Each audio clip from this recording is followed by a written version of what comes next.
Hi, everyone. Welcome to Mini Scroll, the daily internet culture podcast bringing you the biggest stories from social media, the creator economy, and the digital space every Monday through Thursday. I'm your host, Lauren Meisner, the founder of the youth digital media brand Centennial World. Welcome back to Mini Scroll, everyone. Oh my God. One day I will be able to tell you guys the story of what is going on right now in the business. Today is not the day, but let me just say last week was one of the most wild weeks of my life, and it's still ongoing. And because of that, my team has had to be pretty much all on deck helping. So we did not have any time last week to prep a deep dive for this coming Friday. So just know that this Friday there is no deep dive. It is for a good reason. One day I'll be able to tell you guys what's happening. It is such a wild story. It has nothing to do with anything else that has happened this year. I can't believe the curveballs that have been thrown at me this year. It's literally like I'm living in the Twilight Zone. It's like the business is imploding on itself. Like just month after month, it just keeps snowballing and it feels like it's just kind of like getting worse and worse. It's actually just wild. Anyways, yes, there is no deep dive this Friday. I just wanted to let you guys know off the top there, but I hope you guys had a good weekend. We have quite a few stories today, so let's just get right into it. Okay, the first story that I have for you guys is that Xandra Pohl allegedly has a new man. So TikTok star and DJ Xandra Pohl is rumored to be dating ex-NFL player Danny Amendola. Rumors started after Xandra was spotted at Tom Brady's Hall of Fame induction last Wednesday night. The two, as in Xandra and Danny, were seated at the same table beside each other, and everyone was basically kind of like, why would Xandra be there? Like, what would be the reason for her to be there if it was not as Danny's date? However, I would counter this. She did recently become a Sports Illustrated rookie, and that has sports in the title. So I don't know, maybe that means she's now invited to like sports related things. Like she's a huge TikTok star. Now she's associated with Sports Illustrated, which I'm pretty sure, aside from just being like a bikini magazine, do they talk about sports? I don't know. I actually have no idea, but I feel like that could be on brand. Like I feel like she could have just like got herself an invite, you know? I don't know. Anyways, there are some really interesting ties here if this is true. And it has to do with Alex Earl. So as we know, Alex and Xandra, they went to the University of Miami together.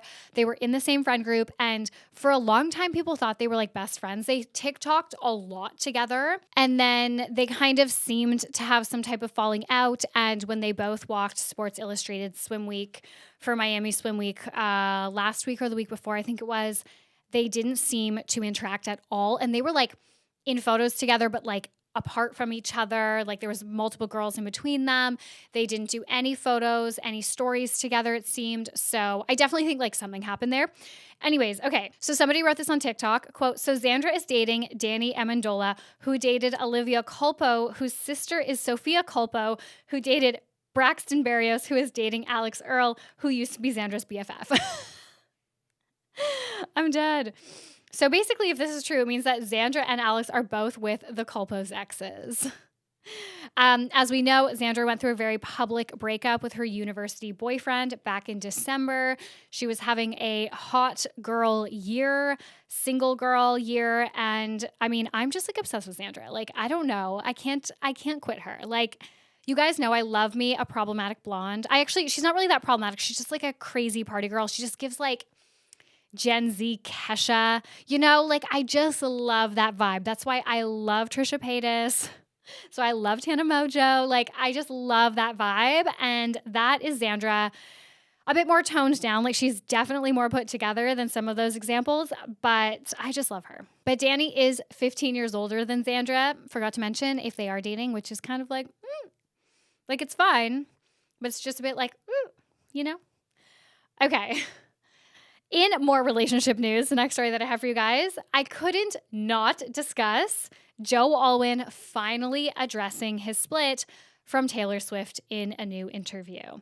So, in an interview with the Sunday Times, Joe broke his silence on his 6.5-year relationship with Taylor and their very public breakup. So, the public found out about the breakup on April 8th, 2023 from E! News.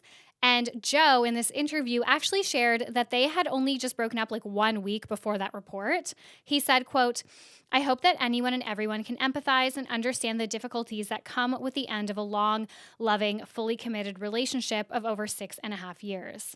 That is a hard thing to navigate. What is unusual and abnormal in this situation is that 1 week later, it's suddenly in the public domain and the outside world is able to weigh in." He also hinted that there were many things the public didn't know about, like from their split. Obviously, Taylor has kind of shared things here and there in her songs. From what it seems like from her side, at least, it's that, Joe just dragged his feet in terms of marrying her.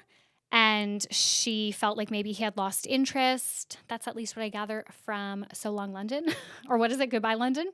No, I think it's So Long London. Anyways, so he said, quote, "So you have something very real suddenly thrown into a very unreal space. Tabloids, social media, press, where it is then dissected, speculated on, pulled out of shape beyond recognition. And the truth is, to that last point, there's always going to be a gap between what is known and what is said. I have made my peace with that." I mean, I think that's like the way you have to navigate if you're a celebrity in general, or even like an influencer, someone who is like talked about in the public sphere. Like, you really just have to like have a strong sense of self and just peace with the fact that the public is going to talk about you, have opinions about you. They're projecting intention on you. You're kind of like this blank canvas where people can just put their opinions and feelings and projections onto. And if you don't have that really strong sense of self and you haven't made peace with like letting people talk and believe what they want because you know the truth about yourself and your experiences and stuff, then that would just absolutely eat you alive. So good for him that he's able to reconcile with that. I don't think you could date Taylor Swift, especially for that long, if you didn't have that inside. I mean, she's literally one of the most famous people in the world by far, especially right now. So yeah, but in some more Taylor Swift news, a quick little one, she is being accused of blocking Charli XCX from chopping the charts. Oh my God. Topping the charts. I have to keep that in. Okay, so Tortured Poets Department, it has been #1 on the UK charts for 6 weeks in a row. And on Thursday afternoon, Taylor released 2 versions of Tortured Poets Department featuring live recordings that were only available until 11:59 p.m. that evening, which also happens to be the end of the chart tracking week. Oh my God, am I okay? Chart tracking week. So there's like a battle in the fandoms right now between Charli XCX fans and Taylor Swift fans, like Swifties, because Charli's album is so buzzy. Everybody's talking about it. It's like so culturally of the moment, like everyone's like Brat Girl Summer, and her songs are like slowly climbing the charts and everyone's like, okay, they're going to hit #1. And then Taylor keeps sliding on in with new versions of Tortured Poets Department, and that knocks her back up to the top. So people think that this is intentional. And there's also apparently possibly like a shady lyric that Charli wrote about Taylor, singing about how she doesn't want to see her at the 1975 shows, alluding to when she was dating Matty Healy allegedly. So anyways, there's like some drama for sure, but people are really like, I actually am shocked that Taylor keeps releasing these versions with all the discourse out there. Like, she obviously doesn't need any more money, and there's so much disdain for this. There's so much public discourse. Like, for somebody who cares a lot or has seemed to care a lot about what the public thinks of her and how her fans perceive her, she seems very much like a people pleaser. I think she's kind of breaking out of that the older she gets, but still, she's very conscious of like her PR perception. It's very bizarre that she keeps releasing these new editions. There's got to be a reason. I don't know. I mean, aside from the fact that obviously fans are buying them, I'm sure they're all selling out, but yeah. So people think that the two pop girlies are beefing, and I also saw somebody on TikTok say that this is like that Charli XCX and like everything around Brat just really highlights how millennial cringe Taylor Swift is. They're like, look at the side bangs. I don't know, but like Taylor is millennial and she is cringe. Like she's like, and she owns that. So I don't know if that's like necessarily an insult. Okay, and the last story that I have for you guys. So this is a little fashion news and it's pretty random, but I thought it was interesting from a brand perspective.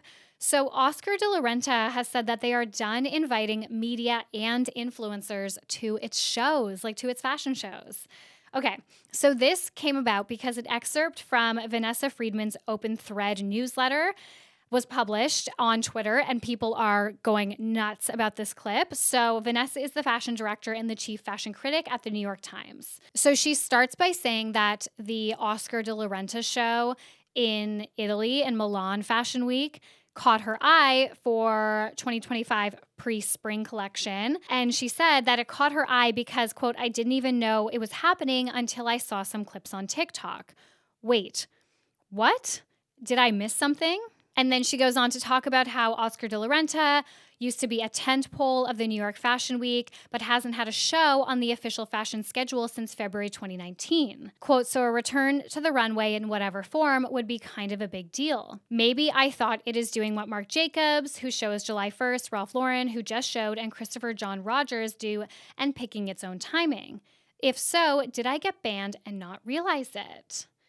Okay, so she called Alex Bolin, who is the company's chief executive, and she said, sort of, but she's not alone. Quote, I didn't much see the point of engaging with the fashion press when they require a different show than what we require to bring to our customers, Mr. Bolin said.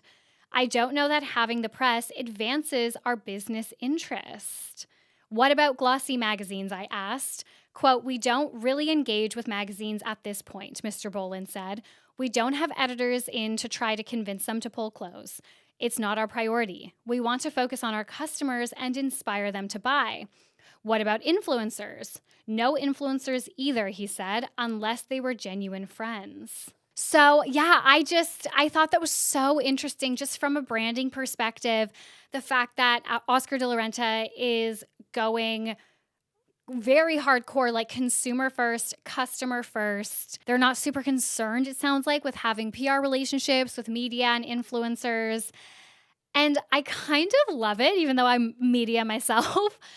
It makes sense. Like even, the point of Fashion Week, of course, is traditionally is for editors and stylists and stuff to find clothes they want to pull. But ultimately, it's all to sell clothes to consumers, right? Like ultimately, that's what it's about. So you're pulling clothes to feature in your magazines, or, even buyers are pulling clothes to feature in their department stores or whatever it is. Like at the end of the day, it's all about the customers. So they're kind of going like D2C and cutting out the media, essentially, like influencers, press. It's really interesting. And I think it's a cool strategy.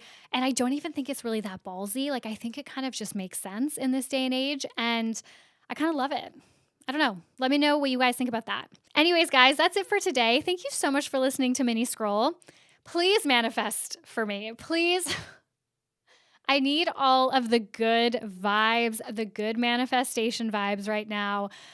Things are really stressful and it's so beyond just workload. Like there's some really big like adult problems that I'm having to deal with in my business right now. And I really just need like all the good juju right now. Like I just need someone to like seriously bless me or something. I feel like someone's put a hex on me this year. Anyways, I love you guys and I will talk to you tomorrow. Bye.